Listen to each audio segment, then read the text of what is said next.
Case against Tyagi along with 13 others including his cousins and European middlemen in the case. CBI on Monday examined former IEF chief SP Tyagi in connection with alleged corruption in the 3,600 crore rupees AgustaWestland VVIP chopper deal. Tyagi arrived at the CBI headquarters at around 10 a.m. for questioning. CBI had registered a case against Tyagi along with 13 others, including his cousins and the European middlemen in the case. According to CBI sources, former IEF chief SP Tyagi reportedly visited Italy after his retirement. Tyagi reportedly visited Florence, Milan and Venice in 2008 and 2009.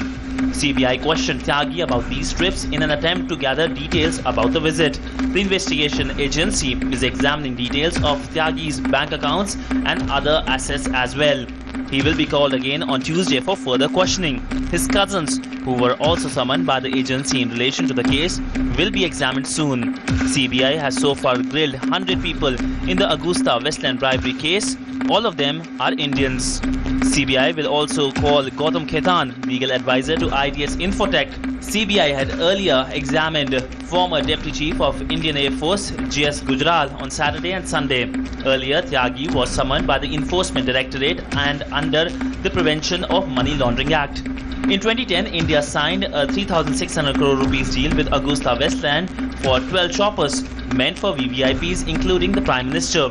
The Central Bureau of Investigation in 2013 registered a case in connection with alleged bribes paid by the firm to Indians to clinch the deal for 12 helicopters to ferry VVIPs, including the President and Prime Minister, following which the deal was scrapped in 2014. Meanwhile, top executives of Finmeccanica, which is the parent company of AgustaWestland, were investigated for corruption and were later sentenced for 4.5 years of imprisonment.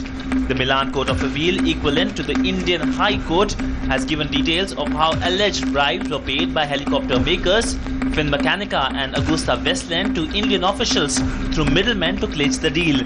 The order mentions the name of Tyagi at several points. CBI had already questioned Tyagi, but this session is the first time after the Italian court order.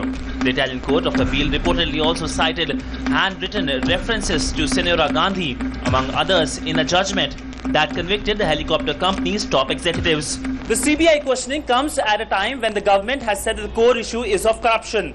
In the past, the government has shown zero tolerance towards corruption, and with Defence Minister Manohar Parrikar likely to place all the facts on the